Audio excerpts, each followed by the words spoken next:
Hello, and welcome to a special edition of the Coach Replay Show. I'm your host, Kim Ramadan. Today we have a special guest, Ed Heintschel. Ed is retired after 40 years coaching basketball. He spent all of these years at St. John's Jesuit High School in Toledo, Ohio. He retired with an impressive 725 wins and is currently ranked the fourth winningest coach in Ohio and the first among Division I coaches. He's had countless players go to D1 college basketball, and many have gone on to the NBA. And this is a very special episode for me because Ed is actually my dad. So welcome. Thank you very much, Kim. Dr. Ramadan. So Kim is fine. So we are going to be talking about coaching today. And as instructional coaches, we often make these connections and draw these lines between coaching sports and what we do as instructional coaches or leaders. The title of our show today is More Than X's and O's, Using Video to Improve Practice. We're going to get into video and the importance of that. But first, I don't think we can talk about anything coaching related until we talk about relationships. So I've seen firsthand the impact of building relationships with individuals. I've seen high school kids come back year after year and talk about the impact that you've had on their lives. As instructional coaches, we have to build relationships with teachers often that we have never met and students as well. So what do you think is the most important thing when building relationships with people, whether high school, adults? What are your thoughts about that? Well, to have an effective team, classroom, what have you, anytime you're working with a group of people, developing a culture that people want to be there, want to be involved. And I think the whole thing starts with trust, and how you build that can be a variety of ways. We had some teams that I knew were going to be challenged coming into the season, that there were some personalities and maybe some conflicts that had built up previously to this coming year. And I was very concerned. So on occasion, we would do a retreat, not so much a religious experience as just getting together and talking. And what we would do would be to have topics and have the guys work in groups and come up with things that they thought were important for this team to have to be successful. So we would have the 4x6 index cards, and each group would write something down and all that kind of thing. And we tape them together, and things would be related to one another. And the idea really was to come up with a mission statement for the team. And by having the kids involved, they had ownership in it. I think it was not something handed down by coaches, but they were actively involved in it. And I thought it was a very effective way of sharing their thoughts, sharing what was important to them. And of course, as a coach, you can kind of guide things a little bit if need be, but kids did a great job, and it built, very strong team camaraderie. We kept that mission statement as part of our booklet that we've given kids over the years. So that's been going on for like 20 years.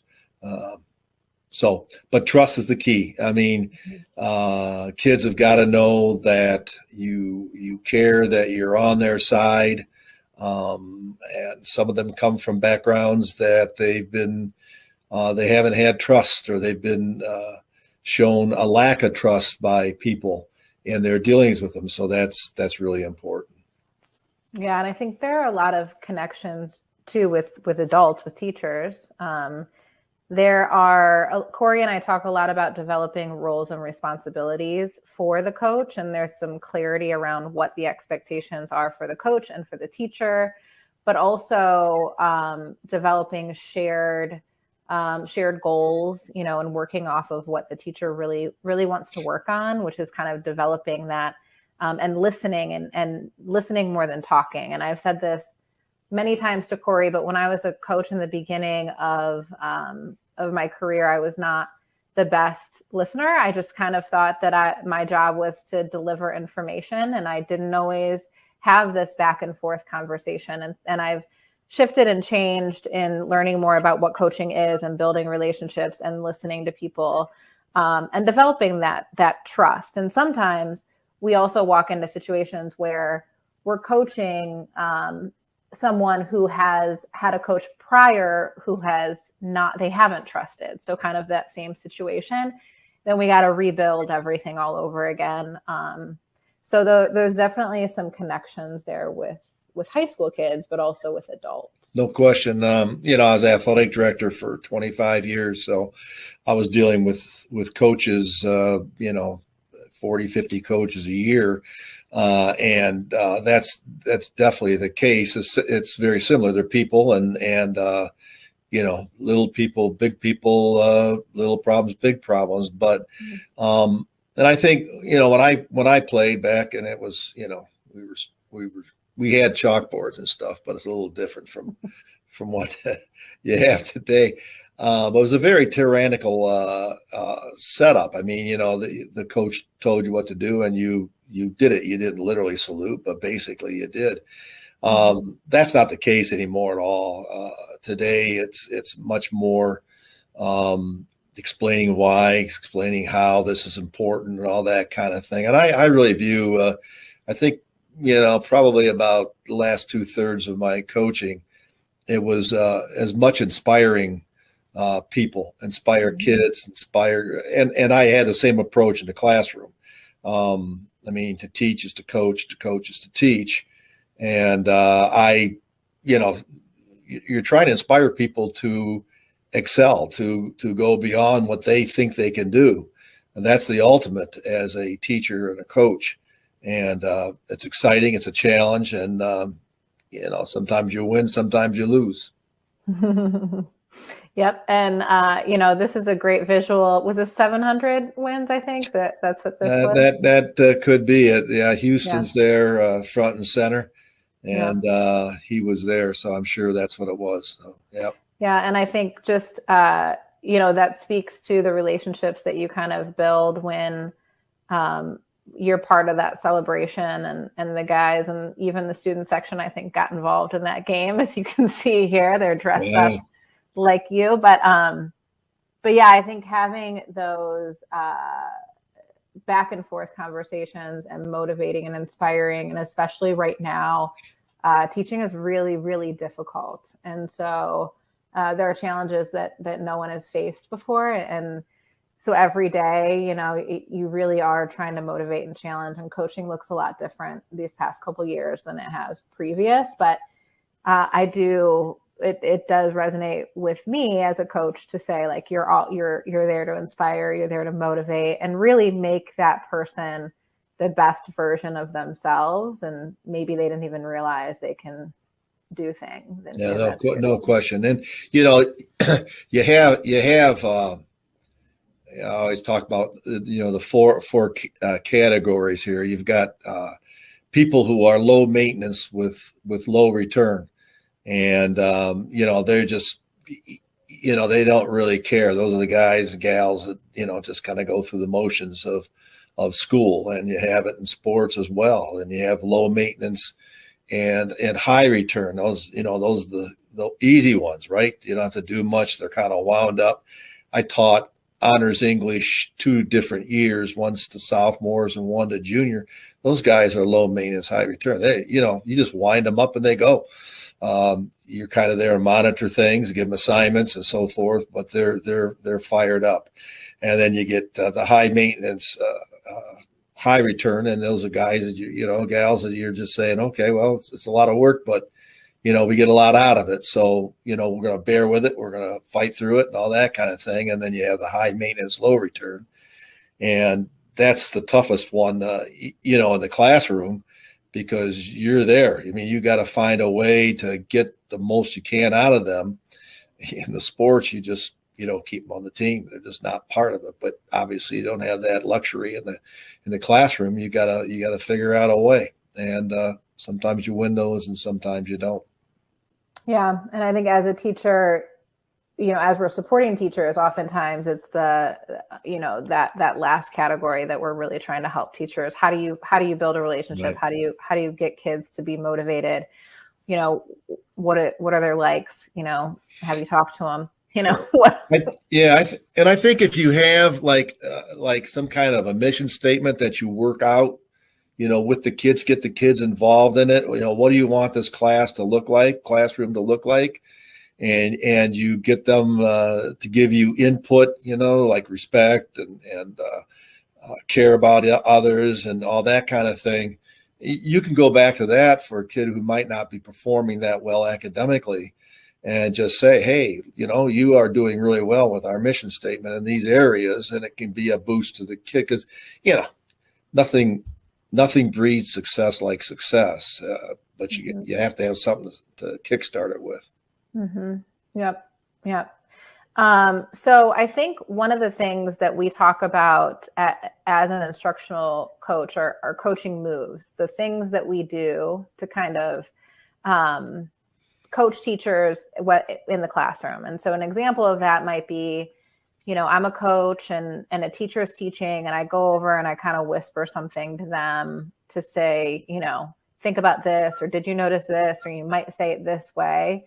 And sometimes, a more kind of intrusive thing is modeling a lesson for a teacher where you're modeling for them. And I've seen you in practice where you're on the court with the kids and you're kind of moving them around. So that would be kind of like the modeling that we do. And then during the games where, you have to stay on the sidelines, that's required of you. And so how do you get your message across? So what are some connections in what I would call coaching moves that you use in practice and during the game that we might be able to translate into our instructional coaching? Yeah. Practice is like a rehearsal, getting ready for the test, the assessment, whatever you want to call it. And so you're hands-on, you're on the floor. You are correcting, you are instructing, and that's a whole different thing from the game itself. But you still need to communicate during the game. So it's just a different communication. You're engaged, more frontline kind of thing in practice, and you can physically move people around and explain it to them and that kind of thing. But the key thing, I think, for practice is just, repeating fundamentals. And we are, I did it in the classroom.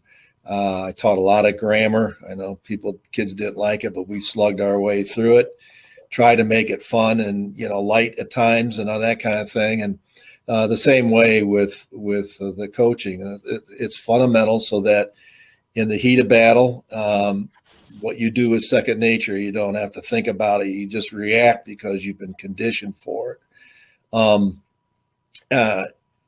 Teachers can do that. It's difficult at times in the classroom, but it can be done. I always felt like in a game, once we start the game, I felt like it was a performance, the game, and I was the director, and I might tweak things with pace of the game. I might slow it down. I might speed it up, whatever we need to do. Obviously, I could affect it with personnel, moving people in and out, those kind of things, and adjust the game plan. And I did that. In practice.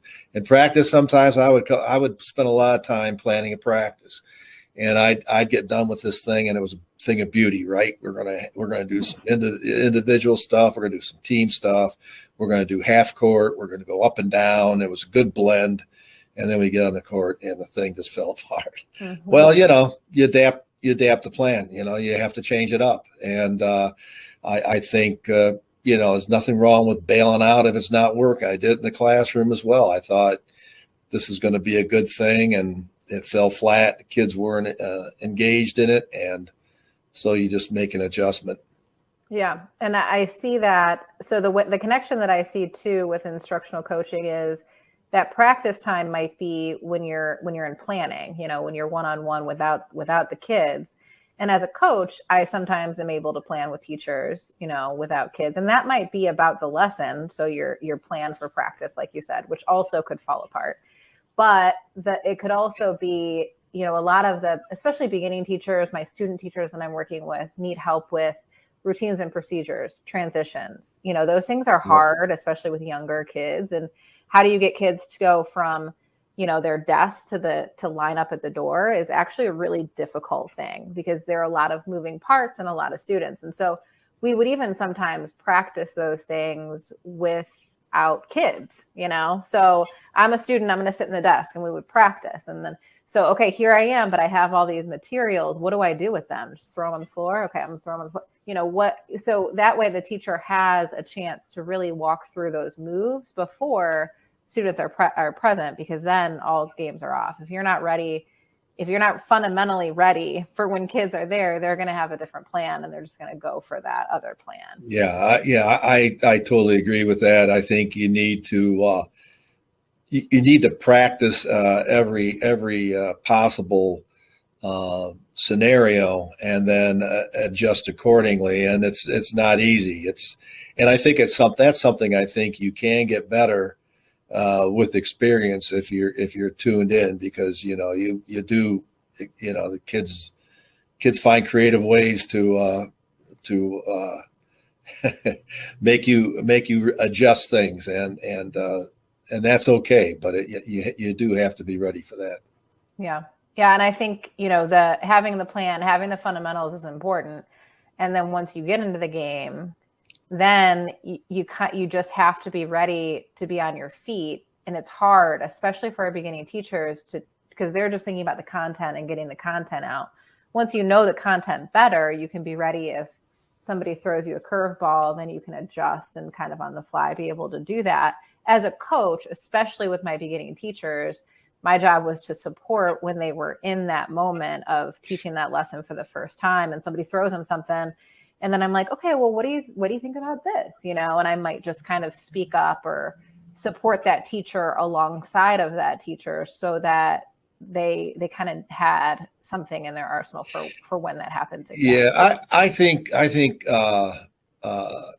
teachers, young teachers, can get so caught up in the sequence that they had planned, and following that procedure, and going, the 9 steps, whatever they have, through the lesson plan, that sometimes it's difficult to appreciate those interruptions that might just be a natural, situation with the kid who isn't getting it, or has a question, or, it's just not going the way you thought it would. And it's not the end of the world. You can't lose your poise over that. You just have to adjust and know that, hey, it happens, and we'll get back to it, but we're going to have to go here before we go there, and that's true in the coaching as well as teaching. But I had quite a bit of experience with that, because kids can be pretty creative to distract you and distract the plan. Yeah, for sure. And I think. And sometimes it's okay, though, because if they have a question, if they have something that they're wondering, it might be that everybody's wondering, and that they were just the courageous one that said something. Yeah, I mean, and I always thought that we had less time for intense instruction than you think. I mean, I taught at the end, I was teaching 8th graders, and it was all boys, and it was English. So that could be a real challenge. But I mean, realistically, you say, okay, this is a 50-minute class period. We're going to slug through 50 minutes of work. Realistically, not going to happen. And there's nothing wrong with breaking and talking about. So I used to do, there was a trivia thing in the newspaper, like 6 questions. And I'd take those in, and we would go through them. And it gave you a chance to talk about maybe something historical, or what have you. And the kids really enjoy that. And then one creative guy, I didn't handle this as well as I would have liked looking back, but one kid got the idea and found out where I was getting his trivia stuff. So he would have all the answers. And he raised his hand and blurted out, he had all the answers. But you knew it. Yeah. And I wasn't real happy with him, but I should have handled that differently. Maybe have him lead it, something like that. Yeah, he was interested enough to go figure out exactly. He had some creativity there, so that's pretty funny, ironically. Yeah, I like that. Yeah, and I think there's only so much that you can do kind of on the sidelines, but I think there are definitely things that you can, ways that you can talk to kids, ways that you can talk to teachers when they're there, and I think. The one thing, May has a video she's going to show right now of my daughter imitating you on the sideline, because it was so there were many times that there were things happening on the sidelines, whether it was frustration or not, but she all of a sudden it was halftime, and I was like, what is she doing? I think you could hear me say that. What is she doing? And she was just pacing the sideline, Yep. So sometimes we show our frustration, but that's okay. Yeah, it is part of it. But I think, getting back to the game itself, as a coach, you can impact things. Again, you've prepared your team. You hope that they can come through. I rarely called timeouts late in games to reorganize, because I didn't want to give the other coach a chance to get his guys on board. And I always felt that we had prepared the guys for whatever eventuality there was involved there. But sometimes you win, sometimes you lose. I getting back to that thing about inspiring. A couple of days ago was the 20th anniversary of our city championship game we had against an excellent team. And we were down 18 points with about 4.5 minutes to go. 18 points. That's a lot of points to make up. And we did it. We won by 2. My message to the guys throughout that time was just, hey, we can do this. We can do this. We need to stop the clock. I don't know how inspirational that was, but that was my intent, and they found a way. So I thought that was just one more thing when you're dealing with young teachers and so forth, because I evaluate coaches when I was athletic director, and then as I continue to do that as head basketball coach, you evaluate your assistants. And a lot of times, there was this one time in particular, this is really nice, really good guy, and he knew basketball. And I told him, and we had a great discussion about this. I said, you're trying to be me, and your personality is different. Probably a good thing. Your personality is different. And I think that it's really critical for anybody teaching, working with young people, coaching, teaching. And I told this kid, I said, you need to find your own voice. You need in you, there is a voice, and you need to find that and make it your own. And don't, it might have be a part of this guy and that guy who mentored you, or, who you admire, but it can't just be that guy. And he's done a great job. Coaching a little college ball and that kind of thing. Yeah. I mean, and that's important when coaches are modeling for teachers. It's not so that you can do exactly what I did. I think when we model a lesson or do a lesson for a teacher, I think giving them something to really focus on. So it's not like I need to sound exactly like Kim, but I need to look at the way that Kim is having students interact with each other, or I need to look at the way that, the strategies that Kim's using, turn and talks and things that are getting kids more engaged, rather than I need to look and sound like her. And I think that also speaks to the importance of video, which, Sibme was built as a video platform. And, Jim Knight, who is a famous author here in the instructional coach world, talks about the importance of videos and teachers seeing themselves and reflecting on their practice and using videos to coach. So we use videos often, and teachers can watch themselves and get feedback. And I remember on Saturdays watching film. At that time, it was a VHS tape. But I remember watching those on Saturdays of the Friday night game before. And, you've talked about, I didn't necessarily see it, but in practice, how you would break down these tapes for kids. So can you let's talk a little bit about coaching with video, why it's important, how you used it, that kind of thing. Yeah, well, in the old days with those VHSs, I don't know, it was a feet or meter, whatever measurement, you'd go through the tape and I need to show the kids 100 to 125, and I'd write that down, and then we would fast forward the tape in a meeting and get to that point and watch it, because you can watch the whole game, but you lose the kids. Talk about losing kids. I mean, there are guys who didn't play at all, and you're going to expect them to sit there for over an hour and watch this. It's just not going to work very well. But with the digital thing, it was fabulous. They had each possession was marked off, so you could take, let's say you put you had an offensive play you wanted to look at, and you ran it 5 times. So you just take those 5 possessions and show it to the kids, and you're done in minutes, and you can reinforce what went right or what went wrong. But so the digital thing is fabulous. But I mean, you're evaluating a player performance. Guys mess up, whatever. If a guy habitually does something, that's important. We would watch for player performance. We would watch how the team executes plays.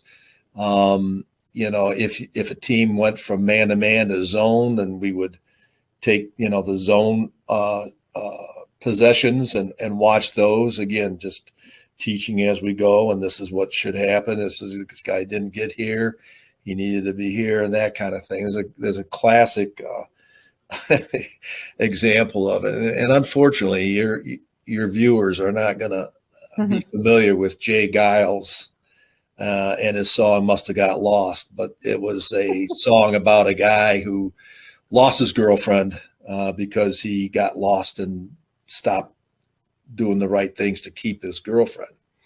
And the mantra was, the refrain was, "It must have got lost somewhere down the line." So we had a kid who, now when you're playing defense, you're supposed to watch the ball and your man. So your head's like on a swivel and you're checking back and forth. But there's a lot of kids who we call them ball watchers, and they just lock in on the ball. So this kid is guarding the ball in the wing, and he stares at the ball. His man clears out from that side of the court, goes all the way to the other side of the court, and never moved. And finally realized it, and the guy was all by himself. So, we pointed that out to him and all that kind of thing. And then the next day at practice, before practice, we stretch and do some warm-up stuff. We would play songs. Now, most of the time it was stuff the kids like, rap and all that kind of thing. But for this particular occasion, we put on Jay Giles' "Must Have Got Lost." And I think the kid never forgot that. I'm not saying he corrected it forever. But anyway, it was fun. We had a little fun with it, and the point was taken. Yeah. So, I think I was real big on body language, shoulder slumped, guys, getting after their teammates, maybe not being appropriate with them.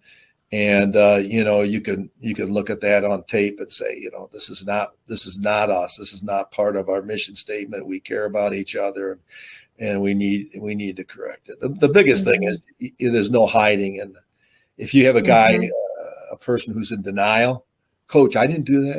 I said, "Well, I'll tell you what, we'll look at the tape, because the tape does not lie. It's right there for you." And, So it was instructional. It was corrective. Yeah, I mean, we use it a lot, and it was an important part. I'd say, we'd have at least one session, film session per game that we played in the classroom. Yeah. And I think there are a lot of things that I wrote down here because there are connections to what we talk about all the time, which is one of them is we wouldn't want a teacher to have to watch an entire lesson. We don't need 90 minutes of instruction. If you're a really good, strong coach, you need about 10 minutes of instruction to see it in order to know what we need to work on next. And we talk a lot about, so it's not so overwhelming because watching video can be pretty intimidating if you're watching yourself. And there's some psychological safety concerns that some people have, some teachers have. And so giving them a clear focus of, look at your body language, or for us, look at how mumuch talk time does the teacher do versus students. Right. That's something that's taking away from, I shouldn't have worn that outfit, or my hair looks crazy, or, you're not thinking about things other than whatever that one goal is. And I think when you talk about kind of splicing all of those videos, you're focusing on a very specific thing, which takes away kind of the anxiety of everything else that people might look at. Yeah, I mean, there's a perception that silence is a bad thing. It is not necessarily bad. If you're giving kids a chance to come up with an answer or reflect on something that was brought up, silence could be a good thing. Mm-hmm. Yeah. And one of the other things you said was you can't hide. I think the amount of times that I've heard from people who got into the idea of recording themselves, I didn't know, they always say, I didn't notice that I did this, or I didn't notice that the kids did this, or, if I'm trying to talk to a teacher about a lesson that happened a week ago, or even a couple of days ago, there's been a million things that have happened since then. And they're like, I really don't remember that thing, And so then you can say, well, let's watch these couple minutes together and let's talk about this very specific thing. And then that can focus them in on. Yeah, I would think with teachers, and actually when I started back in 1970 something, they did some videotaping. St. John's did. They had a guy come in and videotape. It was probably reel to reel. But you look at and you see your body language, and it's interesting to watch your voice patterns. The hems, haws, ahs. And first of all, people are always shocked by their voice anyway, right? Typically, I can't believe that's me. But yeah, that would be very helpful to teachers, I would think, young and experienced teachers for that matter. Yeah, I did. I recorded a lesson that I was modeling for someone because I wanted them to see it. And during the course of probably about 20 to 25 minutes, I didn't smile one time. And I was teaching a bunch of second graders that were sitting on the carpet in front of me. And I was like, I look miserable. What am I doing? And so even though I was modeling for someone else how to do this read aloud, I was learning about my own demeanor and also really thinking about that, not just in that lesson, but in coaching conversations. And, you just don't sometimes think about what your facial expressions are. And it's important because building relationships with someone, you can't not smile at them. I mean, now you're wearing a mask, so you can't really tell, but you really got to smile with your eyes now. But it's, it's very important to be aware. And even though that wasn't the purpose of me videoing, that's what I learned. So. Yeah. 40 years of coaching, I was still learning. About 35 years of teaching, I was still learning. And, it's a good thing. Not a bad thing. Yep. Well, Dad, we have talked about a lot of things today. I think, are there any final thoughts or takeaways that you might want to share with our viewers? Well, I a couple things. I was coaching for maybe 3-4 years, and I was thinking about getting out and just being athletic director and teaching as a counselor too. I work for the Jesuits. They make you work really hard. All of the things. And I was really contemplating getting out. And so that'd be like 1982, 83, something like that. And I had a team that, not a big winning team, they were good, but they weren't, they won maybe twice as many as they lost, something like that, which is okay. But I really enjoyed them as people. I just said, hey, I'm not ready to quit. And then when you stay with it as long as I did, those relationships you had, you see these guys come back, and I say guys because, we had all boys in our school, and they're doing great things, and they matured and they became, good, responsible men. And it was very, very rewarding. I can't tell you how happy I am that I stayed with it for that reason alone. So that I didn't appreciate the relationship part of it immediately. And I'm not talking about abusive stuff. I'm just talking about demanding, demanding excellence. There's nothing wrong with demanding excellence. Yeah. And you've talked too about like, not everybody has the same role on the team, and they have to kind of know what their role is. Their role might not be the guard and the shooter, but they have a space, and that's okay. And yeah, I believe that if we can build relationships and teachers can understand that we really do care about them and their best interests at heart, that they will be open to coaching. The resistance and the walls, if they're built, will come down once they have that. Yeah. Trust. I always told the players, go into the role thing. In basketball, it's tough because everybody has an opportunity to handle a ball, defend, rebound, every aspect of the game. It's not like football where you have, a defined role virtually every play. Mm-hmm. But I always told the guys, do not surprise me during the game. I don't want to see anything in the game that I haven't seen in practice, mm-hmm. because if it happens in practice and I don't like it, I can correct it and say, look, that's not what we're going to do. But if you do it in the game, then, depending on how significant it would be, there's going to be an issue. So, mm-hmm. Yeah, know mm-hmm. your role, play it. Build that trust. All right. Well, thank you all for tuning in today. Takeaways for today can be found in Sibme on our Learning Center at learn.sibme.com. Remember to follow Sibme on Facebook and Twitter, subscribe to our YouTube channel, and tune in next week for another Coach Replay show with Cory Camp. Thank you all for coming.